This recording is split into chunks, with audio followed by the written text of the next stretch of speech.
who has worked in private education for decades. His name is Shaun Fuchs. He is the chief executive and the founder of a fledgling educational institution called Centennial Schools. He was a managing director at Reddam House for Gauteng and KZN. Before that, ran Crawford Schools and the Centuris Colleges Group. And previous to that, he was himself in education, formal education, as a history teacher. He ran Crawford College in Lone Hill. Would have been your headmaster, possibly, at that particular school. What made you go off on your own, Shaun? Good evening. Hello, Bruce. I got to the point, I think, at the end of 2019, where I realized that I became a teacher for a reason. And one of the reasons becoming a teacher was because you want to make a difference in people's lives. And working in a corporate for-profit space, the priority really became delivering a reputable EBITDA.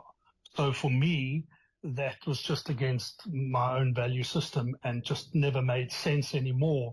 And I sort of lost the passion to why I'd become a teacher.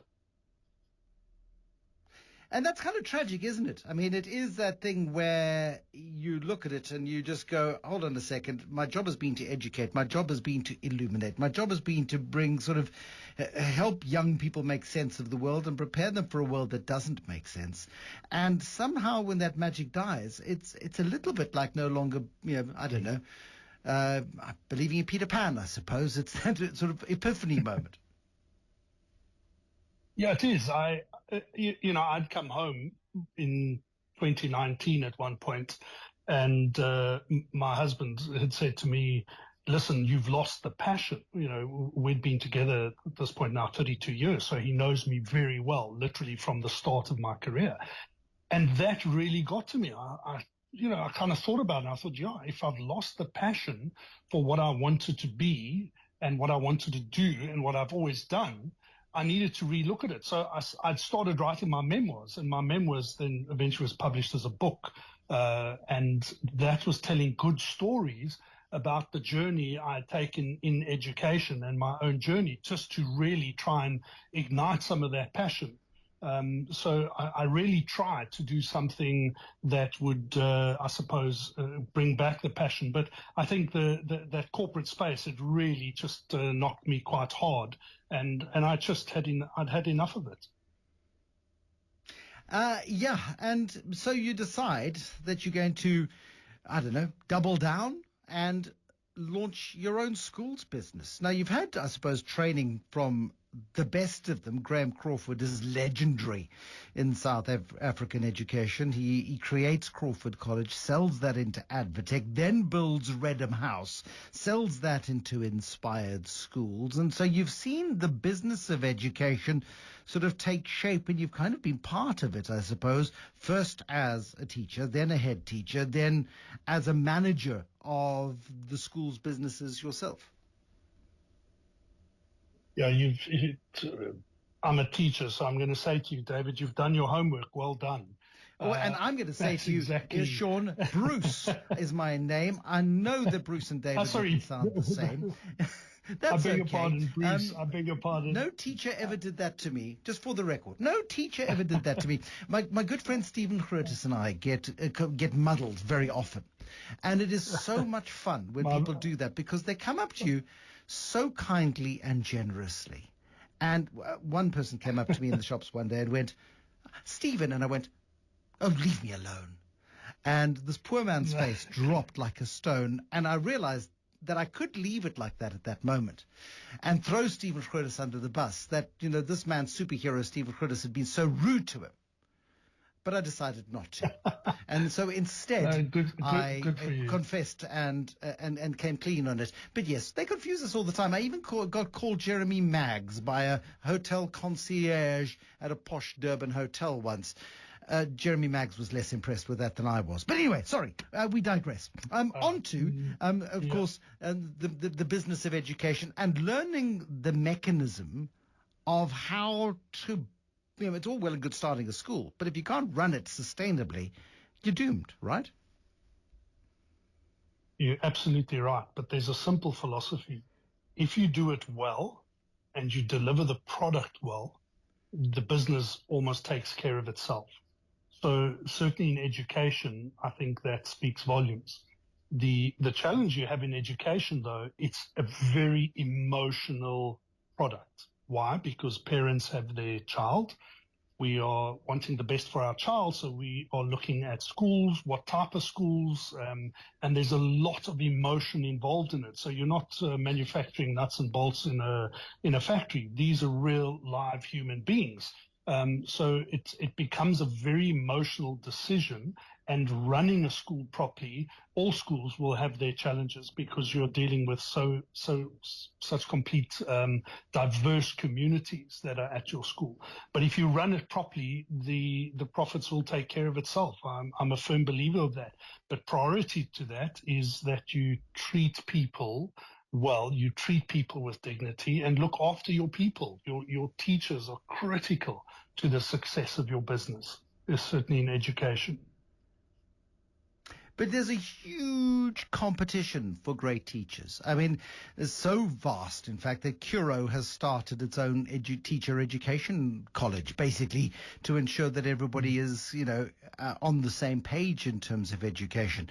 That you've got not only Curo, but you've got, as I mentioned, Inspired Schools, you've got Advotech, you've got numerous independent schools and smaller education businesses, and Stacey Brewer, of course, working wonders with Spark Schools and others. And I don't know if there are enough great teachers to fill the need that exists. It's one of the biggest challenges that we have is finding the right teachers. I've fortunately, with 34 years behind me, have networked with an incredible amount of people. So when I founded Centennial Schools, it was vital that I selected the right people and put them into the school, which in itself had changed the pedagogy, how we teach, the thinking, taken tech and driven kind of education with technology. So I also not only had to get good teachers, but I had to get teachers that understood this new change that we were pushing, that they bought into it and they accepted it. And that in itself was a challenge because you as you say, you have a very small pool of amazing teachers out there, and schools that have them are hanging on to them for dear life. Absolutely. So talk to me then about what you've created. You call yourselves very ambitiously Centennial Schools, but as far as I can tell, there's only one school so far. I mean, it's early days, absolutely. Correct. But talk to me about about the big picture. It is only one school. So we founded the school I founded the school in 2021, opened the doors in 2022. The difference, though, with this, Bruce, is that this school was not backed by corporate funds and sort of massive amounts of money. This was me cashing in my pension. This was me bonding the house with as many bonds as I could get to raise the capital to start the school, as well as getting 2-3 shareholders that really believed in the vision that invested in the business. And it's certainly paid off.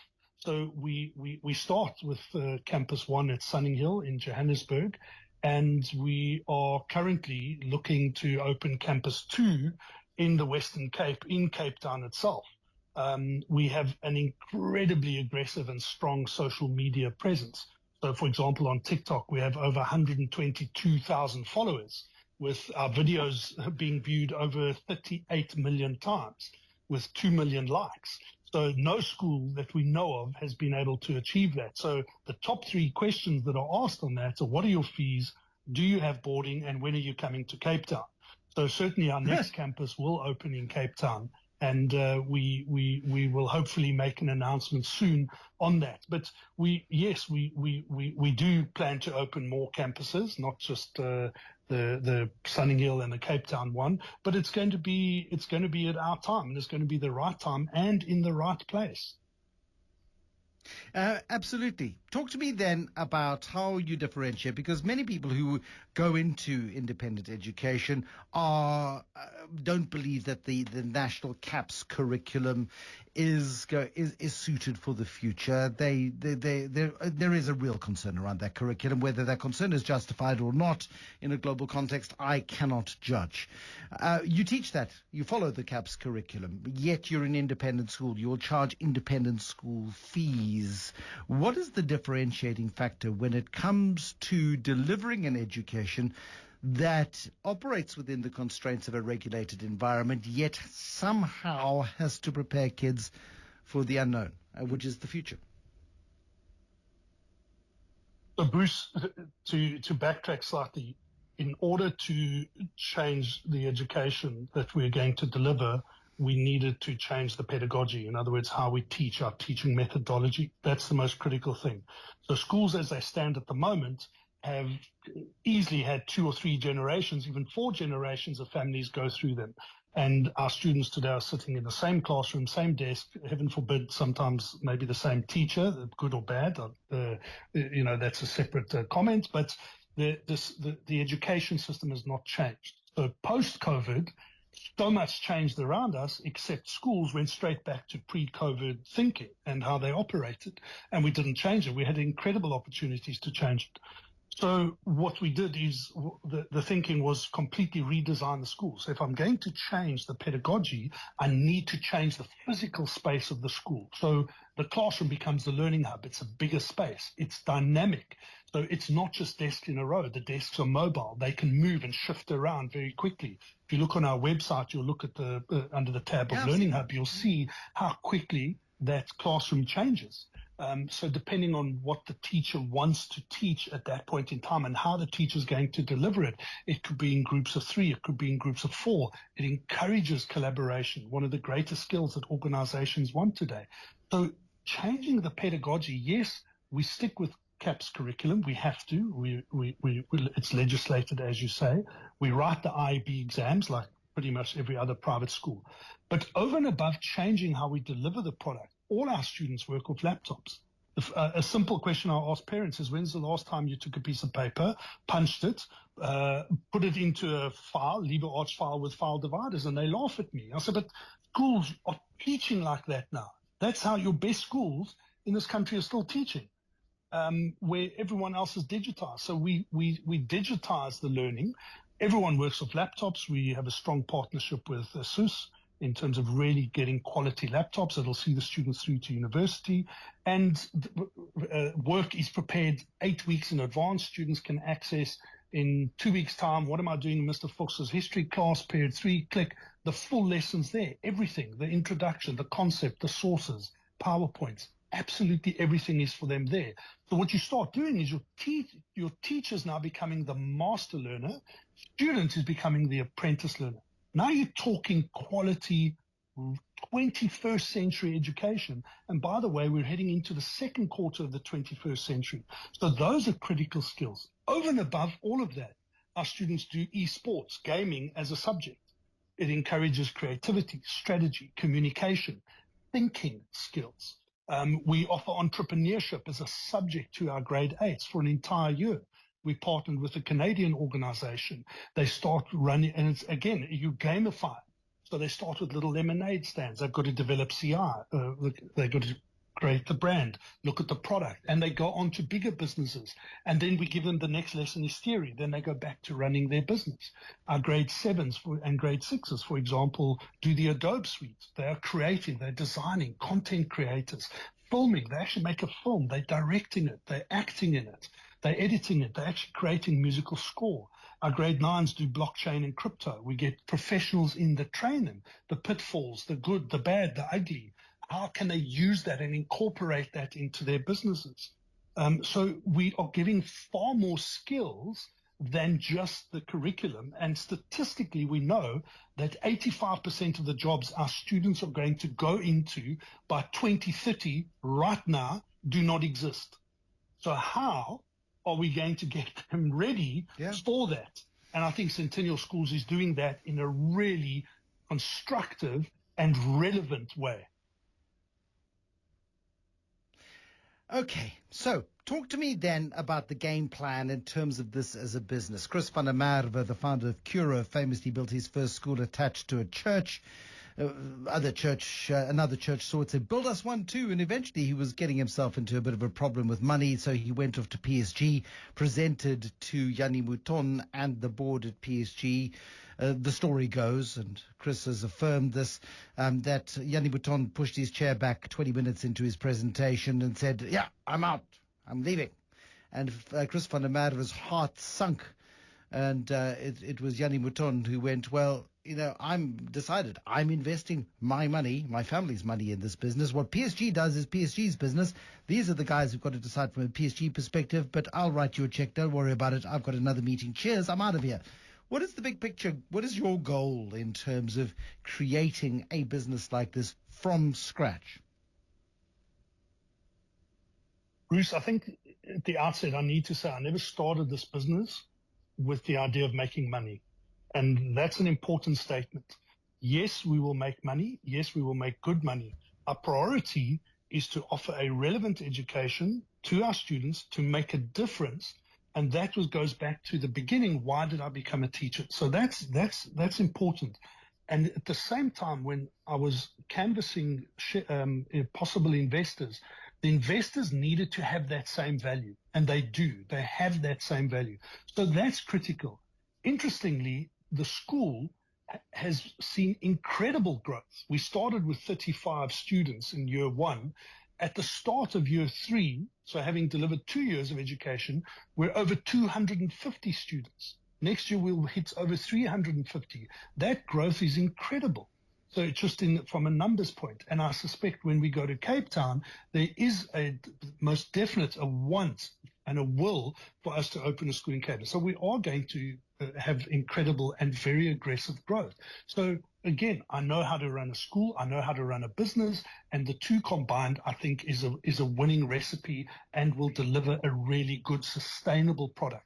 The critical part, get the right people on board. So my leadership team within the school, I don't run the school as the principal. I've been a principal. That's not my job. I have an incredible young dynamic principal in Nkuli Gamede who is running the school. He's understanding, he's learning. I'm mentoring him, guiding him, but he's also working with me and I'm also learning from him in many aspects. And we're putting a really good leadership team together. So each campus will ultimately have a strong leadership team with a clear understanding of what the goals are. And that to me speaks to the sustainability of the business. I don't know where we're going to be in 10 years' time. I think we will have a number of campuses. I believe we'll have a number of campuses.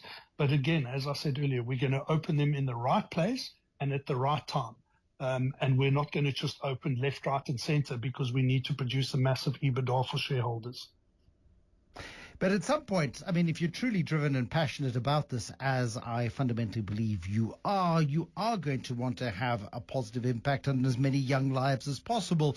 And assuming you get the demand, and there is plenty of demand for education, you are going to be pressured to do it. You are going to have people phoning you up and saying, hey, Shaun, I need a school. Deliver. And you're going to be tempted. So how are you going to achieve growth that hopefully, and I can't see why, wouldn't emerge out of the system and that you've created?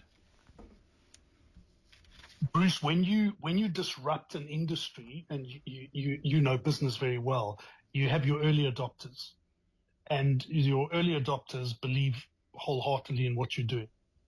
And that for us has been a challenge in the last 2 years because we have disrupted. We got rid of the school uniform. Why? We inherited it from the British colonial system. There's no need for a school uniform. Have a clear dress code. Now that is a huge pain point for many parents.